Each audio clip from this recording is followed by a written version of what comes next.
Hello everyone, welcome to back my channel. स्वागत है दोस्तों आपका मेरे चैनल में। इस वीडियो के माध्यम से एक कर्नाटक हाई कोर्ट का एक महत्वपूर्ण फैसला जो कि फोन 98 केस से रिलेटेड है, तो वीडियो को लास्ट तक देखिएगा और इस जजमेंट से आपको बहुत ज़्यादा हेल्पफुल होगा और आपका केस आप अपने को और मजबूत कर सकते हैं। तो इसका जो जजमेंट की लिंक है मैं डिस्क्रिप्शन बॉक्स में दे दूंगा, आप वहां जाकर इसको पढ़ सकते हैं और अपने केस को समझ सकते हैं।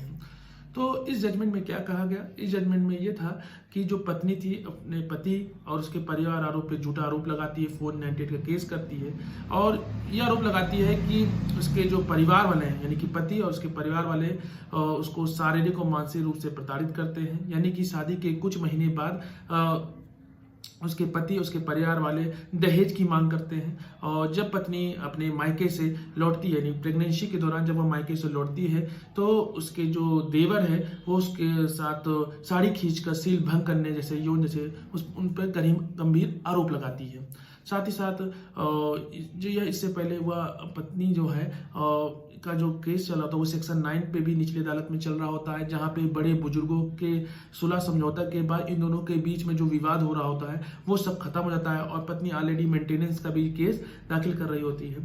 तो जहां पे उन दोनों के बीच यानी पति पत्नी के बीच बड़े लोगों की राय सुलह समझौता से केस को निपटारा हो गया है। इन सब बात को देखते हुए कर्नाटक हाईकोर्ट ने जो पति और उसके परिवार और पे जो फोन 98 का जो केस था उसको क्वेश्चन कर देता है, क्योंकि आज के समय में बहुत ज्यादा फोन 98 के केस आ रहे हैं। पति पत्नी के बीच में बहुत ज्यादा जो डिस्प्यूट हो रहा है, जहां पत्नी अपने पति पे झूठे आरोप लगा देती है। ऐसा मैं नहीं कह रहा हूं कि सभी केसेस 100% केस फोन 98 के मतलब झूठे हैं, लेकिन ये है कि पति पत्नी के बीच में अगर विवाद होता है तो पत्नी अपने पति पर फोन 98 जैसे गंभीर आरोपों को लगा देती है और दहेज जैसे केसों को लगा देती है, जिससे कि वो उसको शारीरिक और मानसिक रूप से प्रताड़ित करते हैं। तो इस तरह के केस अगर है तो अगर आपको अपने केस को मजबूत करना है तो उनसे आपको घबराना नहीं है, अपने केस को और अच्छे से मजबूत करना है। अगर इस तरह का कोई कंप्लेन होता है पति या उसके परिवार वालों के खिलाफ तो आपको सबसे पहले अपने केस को मजबूत करना है, क्योंकि मैंने देखा है कि ज्यादातर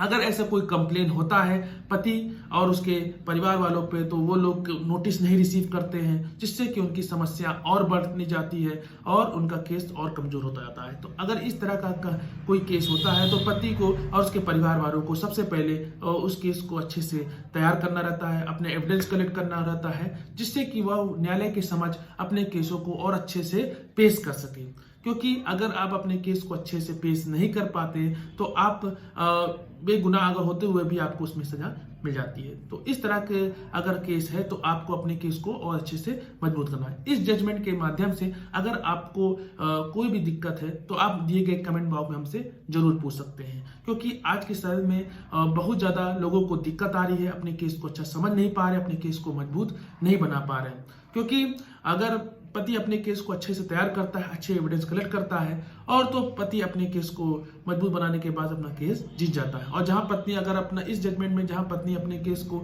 मजबूत एविडेंस नहीं पेश कर पाती न्यायालय के समय, जहां पे फोन 98 का जो केस होता है वो कर्नाटक हाई कोर्ट द्वारा उसको क्वेश्चन कर दिया जाता है।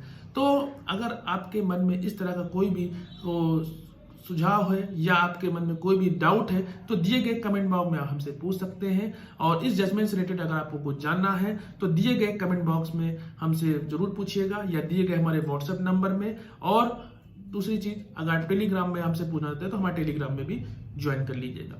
तो इस तरह का जजमेंट आपके लिए बहुत ज्यादा हेल्पफुल होगा और इस जजमेंट का मैंने जो लिंक है वो डिस्क्रिप्शन बॉक्स में दे दी है। आशा करते हैं ये वीडियो आपको अच्छा लगा होगा। तब तक के मिलते हैं नेक्स्ट वीडियो में, तब तक के लिए धन्यवाद।